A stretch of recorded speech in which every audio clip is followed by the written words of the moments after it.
I need to explain this to you, and I genuinely hope someone of real importance in government in Congo is listening. If this type of project is about the people and not for the immediate monetary benefits politicians will make, then these types of projects will have to be done in the right way. Listen to this. This is the strategy we've used ever since Africans became independent. And see for yourselves, ladies and gentlemen, how bad it has affected us. We don't need to be engaging any foreign company or country in these types of contracts because it is dangerous and not the way to development.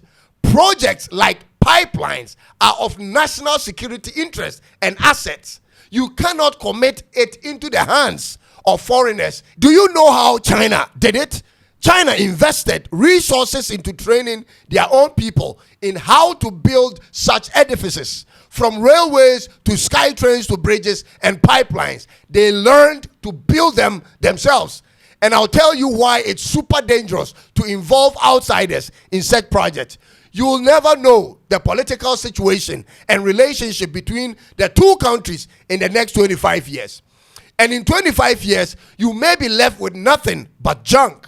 In that 25 years, anything can happen that might require the foreign country to even stay longer, ladies and gentlemen. This foreign country would have made trillions in profit at your expense. We need to think differently. The idea of build, operate, and transfer is not the way to go anymore. Learn from Asia.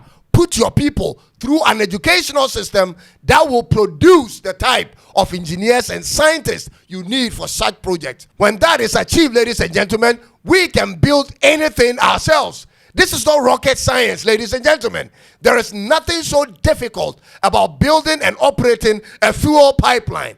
Africa hasn't set our fundamentals right, and therefore we don't see ourselves as qualified for such projects. If a fuel pipeline is what you need, plan for it, train the people for it, and when your economical situation is right, execute it.